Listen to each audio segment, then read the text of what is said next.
Bismillahirrahmanirrahim. Assalamualaikum warahmatullahi wabarakatuh. Waalaikumsalam warahmatullahi wabarakatuh. Alhamdulillahirabbil alamin wassalatu wassalamu ala asrofil anbiya'i wal mursalin wa ala alihi wa sahbihi ajma'in amma ba'du. Alhamdulillahirabbil alamin. Kita bersyukur kepada Allah atas limpahan karunia dan rahmat dan taufiknya untuk kita semua. Kita masih diizinkan oleh Allah bertemu dengan bulan suci Ramadan yang tentu ini merupakan kebahagiaan yang begitu besar bagi kita semua. Dan inilah bulan yang kita rindukan, yang kita tunggu-tunggu. Maka dari itu, mari kita kencangkan kembali niat kita, kesungguhan kita, dan takwa kita di bulan Ramadan tahun ini. Bagaimana kita untuk mengisi kembali takwa kita?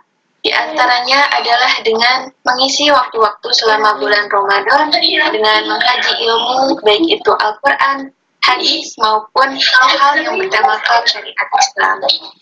Nah, baik, ikhwafillah, sebelumnya selamat datang di Tarbiyah edisi spesial, yaitu serial Parenting Ramadan. Nah, edisi ini akan berlangsung selama bulan Ramadan dan merupakan program Rumah Singgah Alaikum.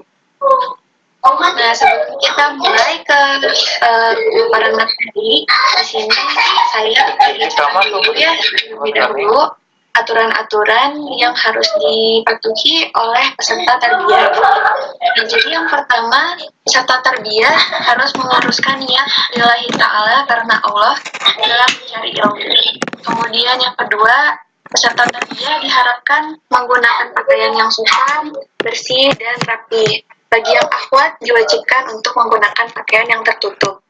Nah, kemudian untuk peserta tarbiyah wajib menyalakan kamera karena tarbiyah ini nanti akan ke YouTube. Jadi mangga kepada Akang Teteh bisa dinyalakan dulu kameranya. Nah, sebelum kita lanjut lagi ke pemaparan materinya, di sini saya akan menyapa dulu yang sudah hadir hari ini. Alhamdulillah sudah lumayan banyak yang hadir. Nah, pertama yang disapa Kak Panji dulu nih. Kak Panji gimana? Ada? Ada, alhamdulillah. Alhamdulillah. Iya, sehat Kak? Alhamdulillah, barakallah, sehat rasanya. Alhamdulillah. Ya, selanjutnya di sini ada Acahya. Acahya ada? Alhamdulillah ada. Ada, alhamdulillah. Terus ada Afahmi. Afahmi ada? Alhamdulillah, Allah sehat. Sehat. Terus ada Teh Alia. Teh Alia bagaimana kabarnya? Alhamdulillah sehat. Alhamdulillah. Terus ada Teh Vega. Teh Vega gimana kabarnya Teh?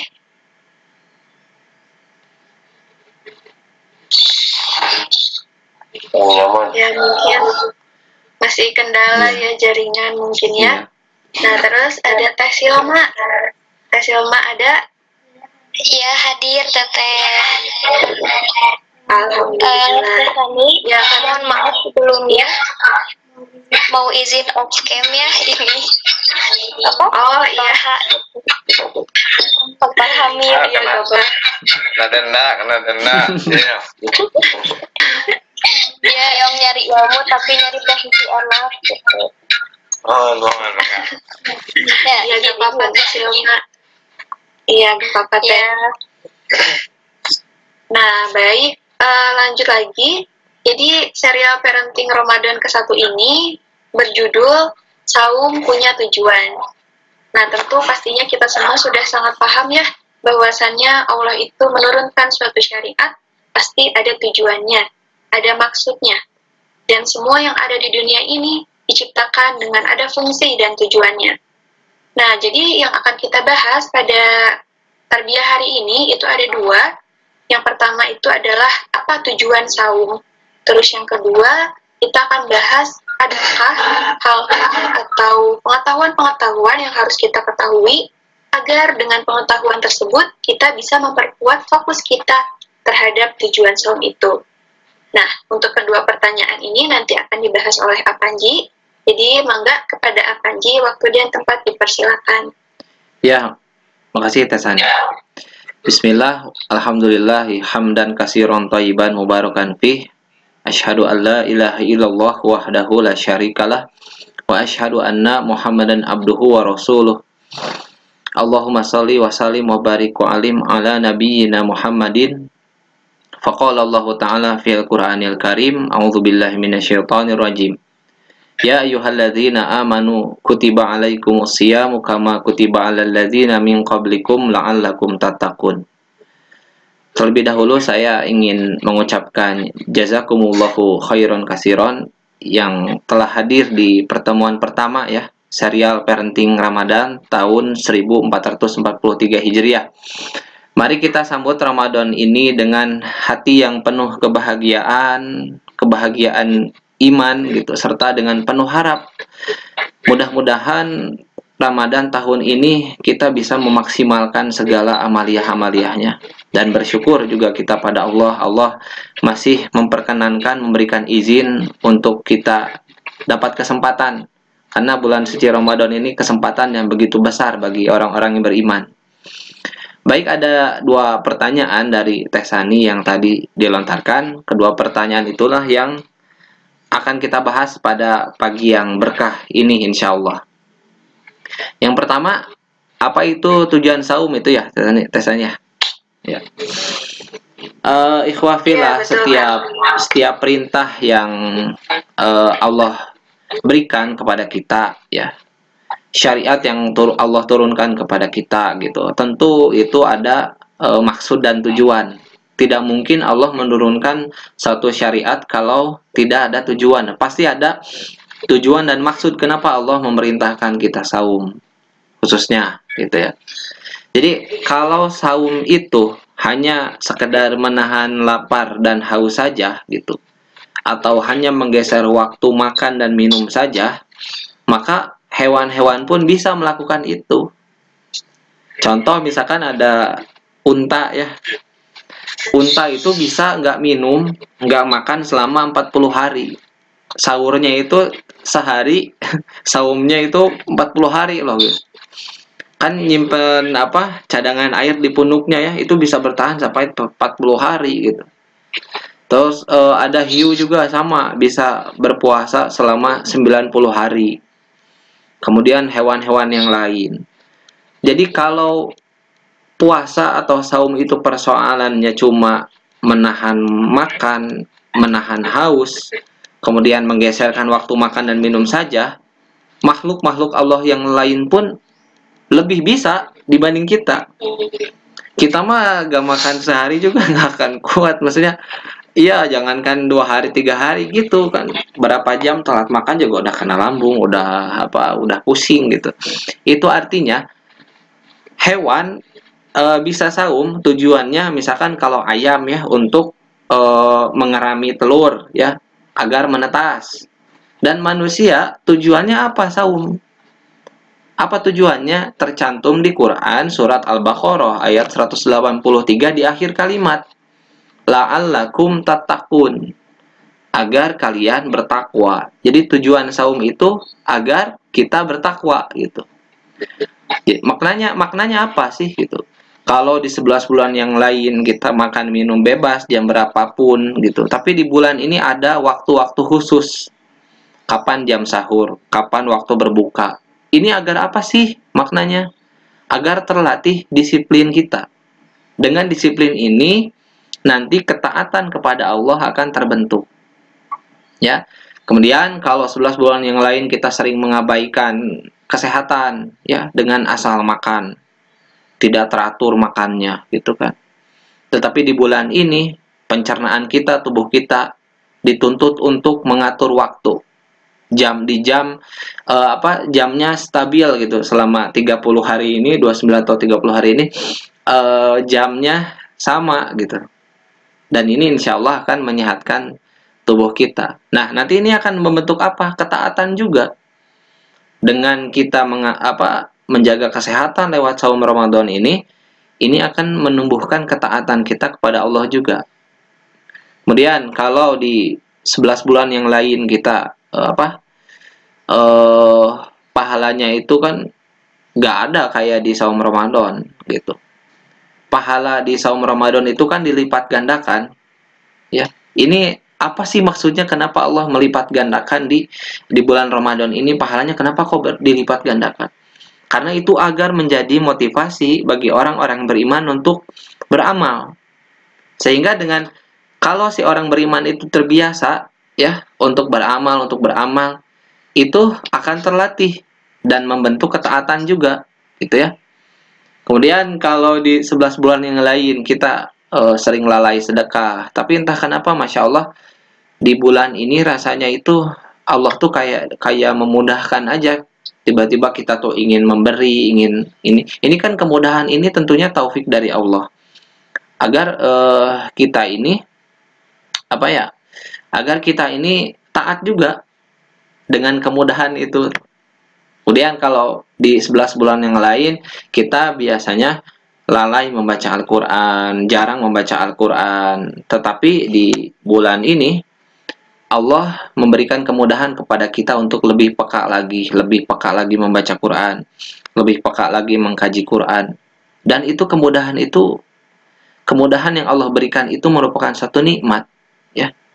Dengan kemudahan itu ketakwaan, ya, ketaatan kita kepada Allah akan terbentuk.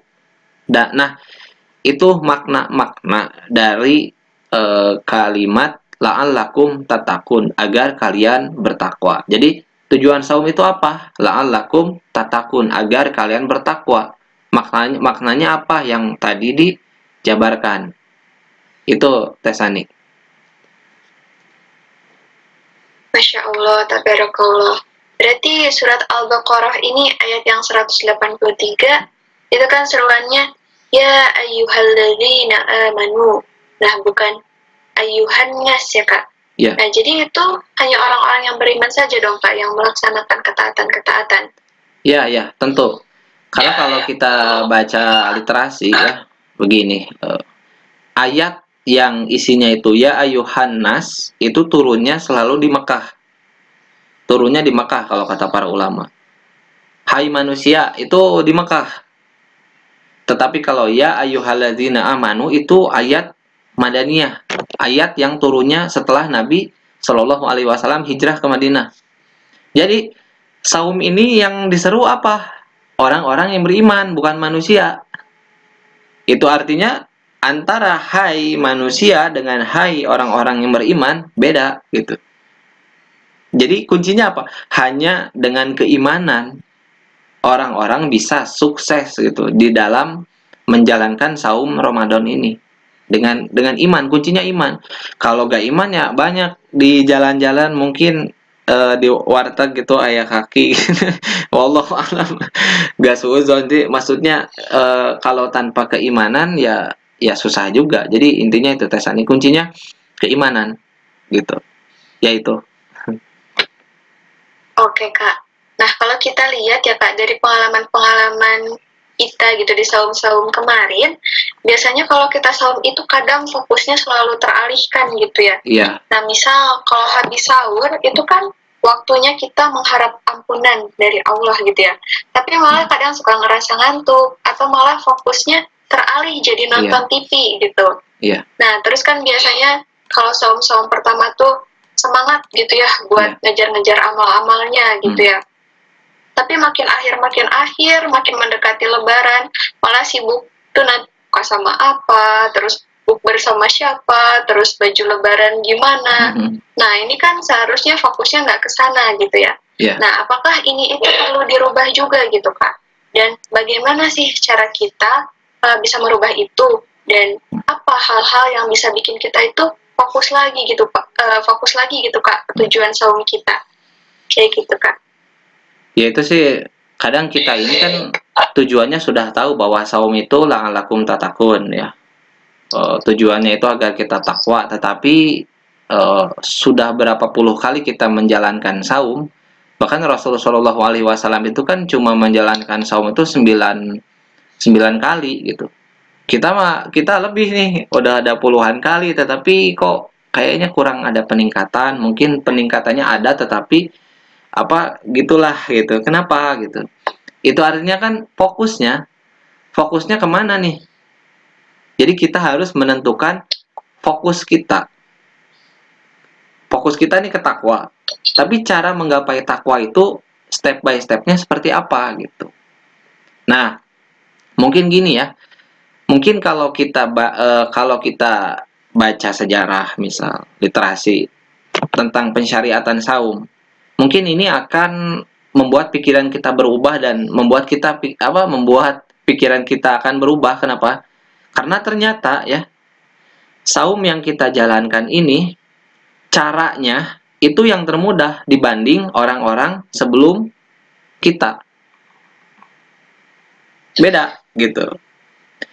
Caranya itu apa aja beda gitu. Nah saya akan menjabarkan mempresentasikan bagaimana tahapan-tahapan pensyariatan saum itu agar maksudnya gini. Saya akan jelaskan ini maksudnya agar kita tuh sadar dan agak malu-malu dikit, wah ternyata kita yang ringan nih gitu. Itu gini ya, mula-mulanya itu kan sebelum disyariatkannya saum Ramadan itu Rasulullah itu kan saumnya saum 10 Muharram. Ya. Kemudian saum Ayyamul Bid itu dilakukan dalam sebulan itu hanya 3 hari. Nah, ketika muncul perintah saum yang Al-Baqarah 183 itu, ya, Allah mewajibkan saum tetapi statusnya itu wajib tapi masih longgar. Pertamanya itu. Ya. Allah mewajibkan saum tetapi statusnya masih longgar gitu. Jadi yang mau saum silahkan, yang enggak saum gitu kan tidak apa-apa dengan syarat membayar fidyah. Jadi kan kalau sekarang kita saum wajib, enggak saum boleh tapi harus ada uzur ya. Kalau dulu mah enggak, saum wajib tetapi ada kelonggaran. Jadi diwajibkan tapi Allah tuh kayak wajibin tapi ya sok weh enggak apa-apa, enggak saum juga gitu. Tetapi syaratnya wajib membayar fidyah, memberi makan orang-orang miskin. Nah, kemudian tahapan kedua, saum ini diwajibkan, tetapi yang peraturan tadi dicopot, dirubah dikit, bukan dicopot, maaf. Dirubah dikit. Jadi, orang-orang yang tidak mau saum, udah tidak bisa lagi. Jadi, yang tidak saum itu hanya orang-orang yang uzur. Jadi, awalnya itu kan wajib, tetapi masih longgar, dan orang yang nggak punya uzur juga boleh nggak saum. Yang kedua, wajib, tetapi kelonggarannya itu dirubah. Jadi hanya orang-orang yang punya uzur yang boleh tidak saum. Nah, kemudian nanti ada fase ketiga yang ini fase terberat, gitu ya. Fase terberat ini apa? Fase terberat ini gini, bedanya antara kita saum kita dengan dulu itu bedanya gini. Kalau zaman Nabi sebelum disempurnakannya saum Ramadan kayak kita, itu kan kalau kita dihitung saumnya itu kan ketika terbit fajar, berbuka ketika terbenam matahari. Tetapi kalau dulu dihitungnya itu pas waktu tidur. Misalkan kita maghrib nih berbuka kan, maghrib berbuka, terus kita ketiduran. Nah, kita gak boleh makan lagi habis tidur itu. Itu patokannya. Nah, pernah ada sahabat Qais ya, radhiyallahu anhu. Sahabat Qais ini sahabat Nabi, beliau pada waktu itu bekerja di siang hari sampai kelelahan, hingga waktu berbuka beliau pulang ke rumah. Kemudian bertanyalah kepada istrinya, apakah ada makanan untukku, katanya. Ternyata kata istrinya nggak ada, katanya. Ya sudah, saya carikan dulu, kata istrinya. Kemudian istrinya mencarikan makanan, Qais ini kan kelelahan, lalu ketiduran. Pas ketiduran, istrinya datang, makanan datang. Kata istrinya kayak gini, waduh celaka suami saya, belum makan sudah tidur. Kan kalau tadi kan syaratnya itu kan kalau udah tidur kan nggak bisa makan lagi. Akhirnya sahabat Qais ini kan nggak keburu berbuka sampai besoknya, sampai jatuh pingsan. Nah, dilaporkanlah kepada Rasulullah. Dan lalu mulailah muncul ayat di mana ayatnya itu ada waktu di mana saum dimulai terbit fajar dan akhirnya itu terbenam matahari. Jadi dulu kayak seperti itu. Dan yang kita lakukan, saum yang kita lakukan ini versinya ini yang termudah gitu. Jadi kalau kayak dulu ya gak kebayang juga gitu. Nah, setelah kita tahu bahwa tahapan-tahapan pensyariatan saum itu ternyata Allah itu pelan-pelan mensyariatkan saum ini, nggak langsung brek gitu. Tapi karena kita nggak tahu tahapannya, akhirnya fokus kita jadi teralihkan. Padahal kita ini yang mudah. Ibaratnya kalau orang tua dulu nih nyuruh kita, misalkan nak angkatin beras tuh. Beratnya berapa bu? 5 kilo. Dalam hati kita, waduh berat om gitu.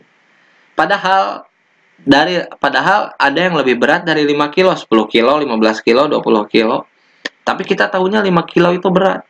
Tapi ketika kita melihat bahwa ada yang lebih berat dari 5 kilo beras itu, kita akan bersyukur, oh untung 5 kilo lawan 10 kilo lebih berat, kan gitu. Begitupun sama dengan saum ini. Oh ternyata pensyariatan saum ini kan dengan tahapan yang lama, dengan ada kisahnya, ada hikmahnya. Ternyata pensyariatan saum ini berat gitu kan. Nah ternyata kita ini saum yang versi saumnya ini versi yang termudah. Wahai orang-orang yang beriman, diwajibkan atas kamu berpuasa sebagaimana diwajibkan atas orang sebelum kamu agar bertakwa. Kemudian ayat berikutnya, yaitu beberapa hari tertentu, maka barang siapa di antara kamu sakit atau dalam perjalanan, maka wajib diganti sebanyak hari tidak berpuasa itu pada hari yang lain. Nah, ayat ini, yang ke-184 ini, tahapannya nggak seperti itu. Jadi tahapan pertama gini, wahai orang-orang beriman, diwajibkan atas kamu berpuasa. Tetapi berikutnya bukan yang berikutnya ini yang akhir di 184.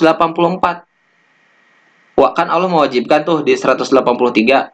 Kemudian yang kedua Allah berkata, dan bagi orang yang berat menjalankannya wajib membayar fidyah. Tahapan kedua. Jadi perintah wajib, tetapi bagi orang yang berat menjalankannya wajib membayar fidyah.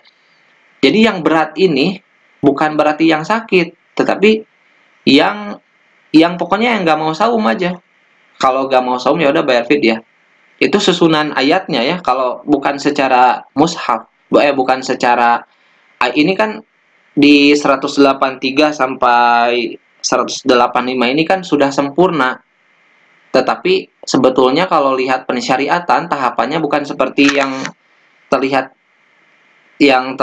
oleh kita sekarang gitu ayatnya. Yang pertama ini Allah mewajibkan bagi orang beriman, kemudian bagi orang-orang berat menjalankannya wajib membayar fidyah gitu kan. Nah kemudian ini dirubah di ayat, dirubah asalnya longgar kan. Yang gak mau saum itu boleh tidak saum tetapi harus bayar fidyah. Tahapan berikutnya aturannya enggak seperti itu. Kita bisa cek di ayat 185-nya. Bulan Ramadan adalah bulan yang di dalamnya diturunkan Quran sebagai petunjuk bagi manusia dan penjelasan mengenai petunjuk itu dan pembeda antara yang benar dan yang batil. Nah, karena itu barang siapa di antara kamu ada di bulan itu maka berpuasalah.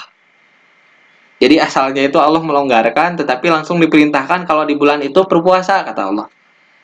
Gitu. Nah, itu barulah ayat-ayat tentang penentuan. Dan barang siapa sakit atau dalam perjalanan maka wajib menggantinya. Kalau tadi kan masih bebas, fidyahnya itu masih bebas gitu.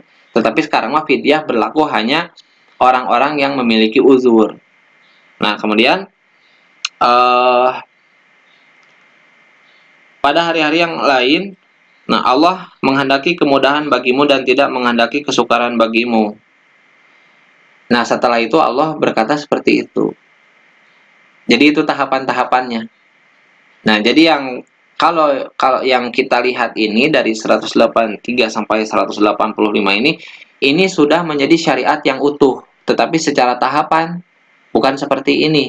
Melainkan ada proses di balik pensyariatan saum Ramadan itu sendiri, gitu. Hikmahnya apa? Agar kita bisa menggali bahwa ternyata, agar kita bisa sadar bahwa dalam menurunkan syariat apapun di dunia ini, Allah Subhanahu wa taala selalu mentahapi gitu. Karena Allah tahu saum ini tuh apa ya? Ibadah yang berat gitu. Makanya ditahapi, dan jadilah saum seperti kita ini yang termudah, yang sudah lengkap caranya, yang sudah sempurna syariatnya gitu. Nah, itu mungkin Tesani, pengetahuan yang bisa membuat fokus kita ini terarah kembali kepada la'alakum tatakun itu. Kalau kita lihat, kalau dengan kita tahu sejarahnya ini kan tentu jadi agak-agak malu sedikit bahwa ternyata Masya Allah kita nih yang termudah nih. Kebayang kan kalau kita ini saumnya dihitung pas tidur. Pas kita ketiduran langsung saum, nggak makan, nggak apa, ini kan subhanallah gitu ya, di samping aktivitas kita yang padat gitu kan, tetapi masya Allah, Allah maha pemurah lagi maha penyayang. Itu mungkin. Oh, masya Allah, benar Kak. Jadi cara saum yang kita laksanakan sekarang ini udah yang paling termudah gitu ya. Iya. Dibandingkan saum yang periode tadi kakak sebutkan gitu. Nah, dengan mengetahui tahapan-tahapan saum ini juga, jadi kita itu lebih bersyukur gitu ya. Begitu maha penyayangnya Allah ketika menurunkan suatu syariat itu ditahapi pelan-pelan. Ada prosesnya gitu. Dan ada kisahnya dulu, sehingga dengan kisah-kisah itu bisa menjadi hikmah yang begitu besar bagi kita semua.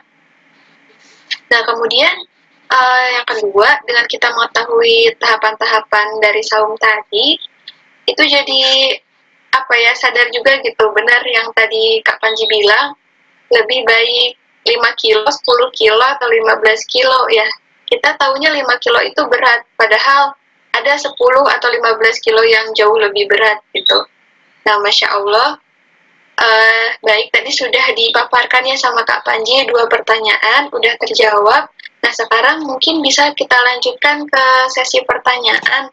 Nah, barangkali dari Ikhwah Fillah ada yang ingin ditanyakan atau ada yang ingin ditambahkan, mangga silakan untuk ditanyakan. Barangkali ada yang ingin bertanya atau menambahkan. Barakallah iwalakum. Silakan dari siapa dulu kalau ada yang mau bertanya atau tambahan. Ayo. Mari kita kembangkan otak, kembangkan akal.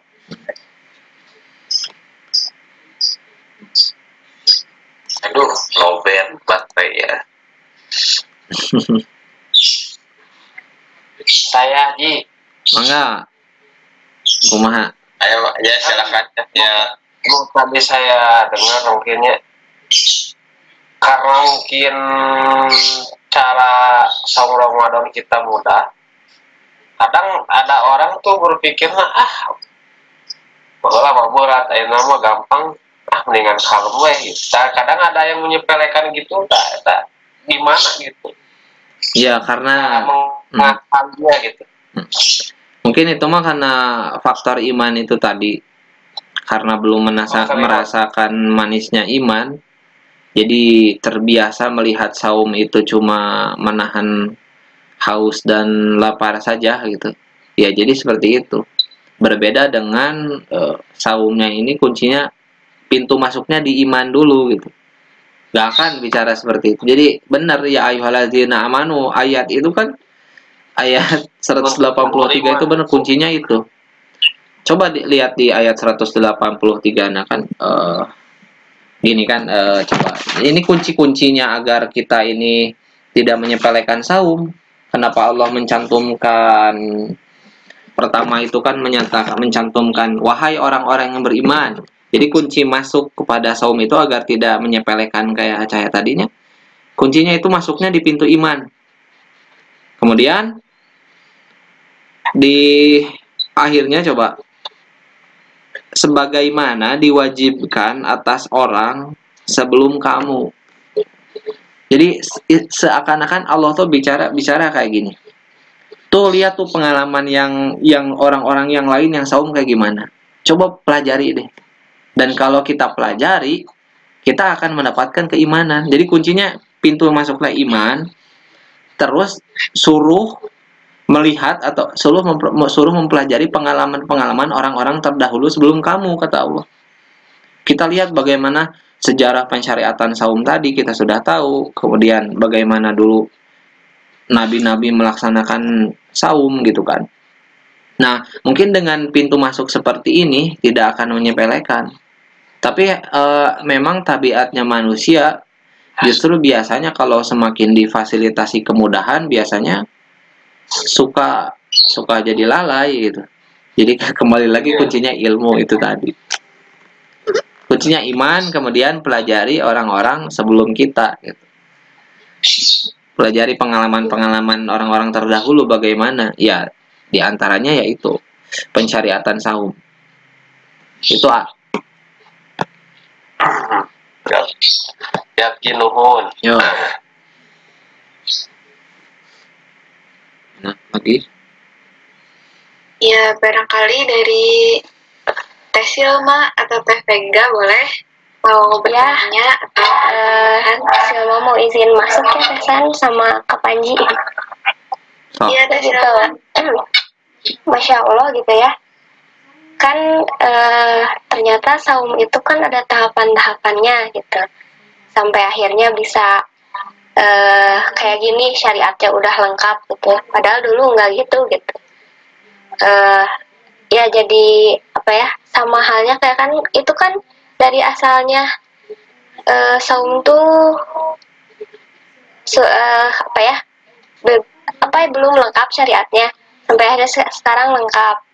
Nah, itu kan kewajiban, sekarang wajib saum. Sama halnya sama juga kayak teringat sholat juga ya.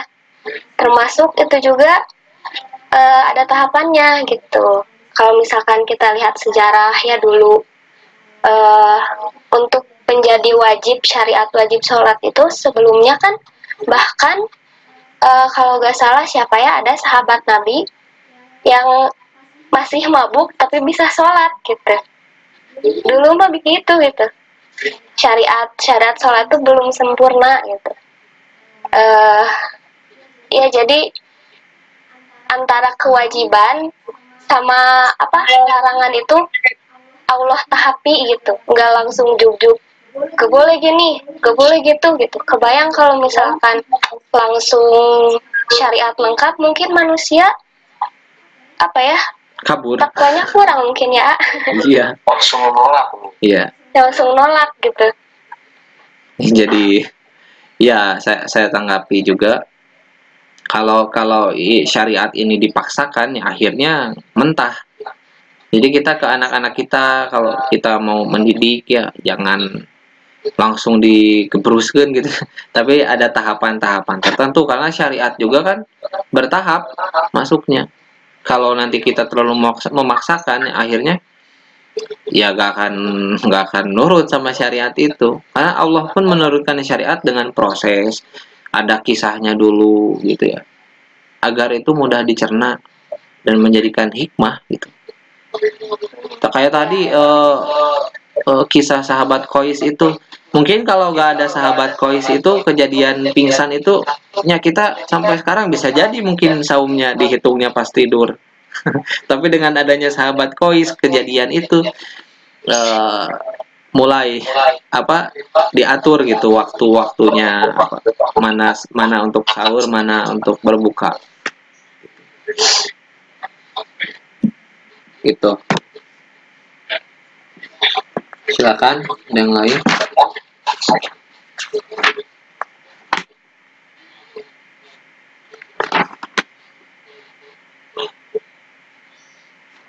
Nah ini nih tambahan, maaf ya. Sewaktu sahabat Qais ini kan dilaporkan kejadiannya kepada Rasulullah Shallallahu Alaihi Wasallam ya, pingsan karena belum berbuka karena ketiduran. Muncul ayat kayak gini. Setelah itu ketika para sahabat melapor kepada Rasulullah, Allah pada waktu itu langsung menurunkan wahyu. Al-Baqarah ayat 187-nya, kata Allah begini, dihalalkan bagimu pada malam hari puasa bercampur dengan istrimu. Mereka adalah pakaian bagimu dan kamu adalah pakaian bagi mereka. Allah mengetahui bahwa kamu tidak dapat menahan dirimu sendiri, tetapi Dia menerima tobatmu dan memaafkanmu. Maka sekarang campurilah mereka dan carilah apa yang telah ditetapkan Allah bagimu. Nah ini nih, makan dan minumlah hingga jelas bagimu perbedaan antara benang putih dan benang hitam, yaitu fajar. Kemudian sempurnakanlah puasa sampai datang malam. Nah ini penentuannya. Udah dari ayat ini turun langsung ada penentuan. Sudah ada penentuan gitu. Benang putih dan benang hitam gitu. Perbedaan. Jadi fajar sampai yaitu fajar, kemudian sempurnakan puasa sampai datang malam gitu. Setelah kejadian itu turun. Tapi kan kalau kita lihat dari mushaf ini kan urutannya yang udah sempurna pada tetapi kalau versi diturunkan wahyu turunnya yang nggak utuh seperti ini gitu, masih acak. Mirip seperti ya kan kalau wahyu pertama yang turun dari Allah kepada Nabi Shallallahu Alaihi Wasallam itu kan Al-Alaq 1-5 ya. Tapi di mushaf Quran Al-Fatihah dulu kan, Al-Baqarah gitu. Secara mushaf susunannya dari Al-Fatihah, tetapi secara wahyu acak-acak, secara acak gitu. Kenapa sih agar gininya? Ini mungkin resep agar tidak mudah dipelajari orang-orang kafir, mungkin wallahualam, banyak hikmahnya. Itu tambahannya, bisi ketinggalan tadi. Silakan, ada lagi yang mau menambahkan? Ya, dari yang lain, mangga kalau mau ada yang menambahkan atau bertanya. Dari Afahmi, mau bertanya? Atau dari Acahya, barangkali mau bertanya lagi? Lagi berpikir dulu.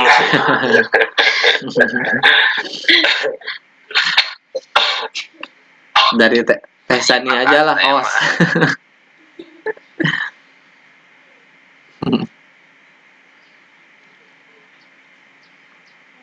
Alhamdulillah udah banyak ilmunya, Tesan. Alhamdulillah.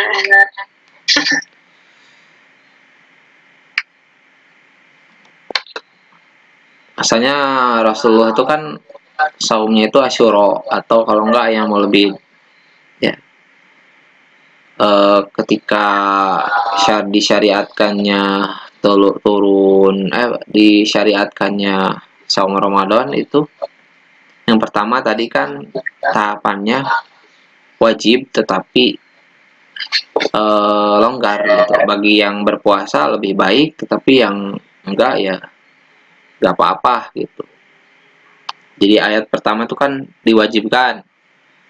Kemudian susunan kedua runtutan kedua itu, dan wajib bagi orang-orang berat menjalankannya jika mereka tidak berpuasa membayar fidyah. Itu. Nah, kemudian tahapan berikutnya nggak ada pilihan kecuali puasa bagi yang mampu. Jadi bagi yang mampu nggak dapat kelonggaran lagi gitu. Karena dengan munculnya ayat 185-nya, siapa di antara kamu hadir di negeri tempat tinggalnya di bulan itu, maka hendaklah ia berpuasa pada bulan itu. Dengan adanya ayat ini, pertanyaan Ki. sok. Kan itu teh kalau orang yang sakit atau uzur kan fidyah ya. Ya, kalau misalkan orang itu nggak mampu lah taruh untuk membayar fidyah juga, itu gimana gitu? Terus satu lagi tuh Itu aja dulu. Orangnya nggak mampu saum sama nggak mampu bayar fidyah. Gitu misalkan ada seperti itu. Karena memang hukumnya wajib, kita lihat dulu dari ilatnya. Kan dia tuh misalkan masih mampu, masih jago ringkas gitu ya. Ya kalau nggak ngelaksanain enggak, fidyah enggak ya dosa. Itu mah ya apa, tapi kalau enggak misalkan gini Ji, kasusnya taruhlah orang itu mampu, ternyata dia keburu meninggal lah, taruh misalkan keburu meninggal, itu gimana gitu ya? Itu mah langsung pertanggungjawaban dengan Allah, dengan dosa-dosanya. Allah alam bisawab. Kalau sudah meninggal seperti itu mah gak bisa jadi urusan kita. beda jadi tas dikubur mah nya mangga wae eta mah bade beureum bade hideung kumaha Allah pokoknya.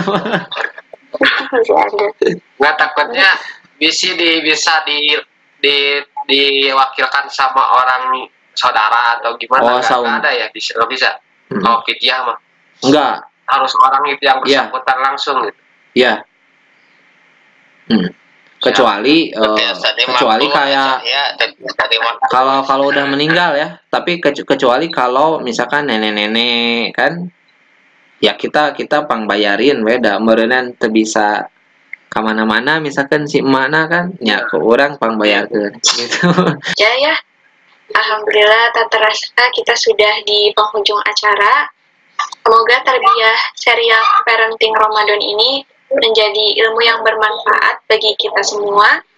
Amin. Bisa mengecas keimanan kita, memperkuat fokus kita lagi terhadap tujuan kita untuk saum, yaitu untuk menjadi hambanya yang bertakwa.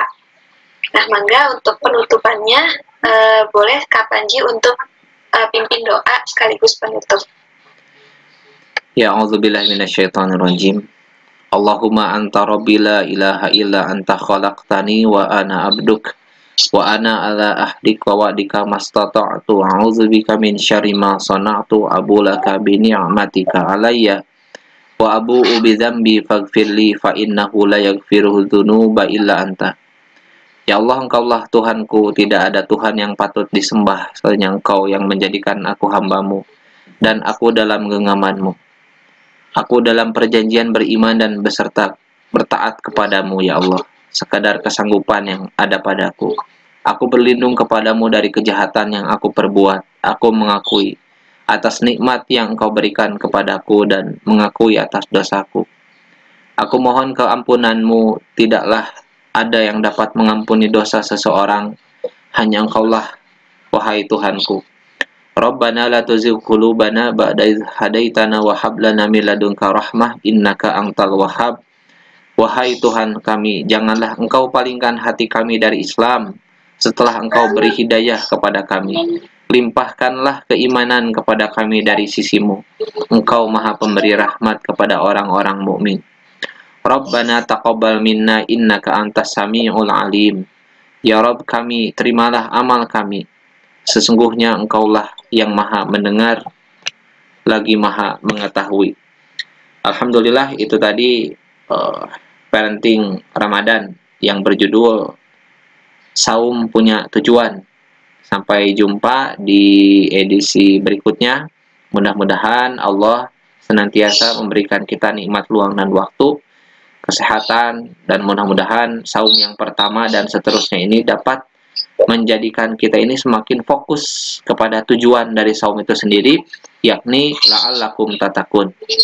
Saya mengucapkan jazakumullahu khairan kasiran kepada semuanya.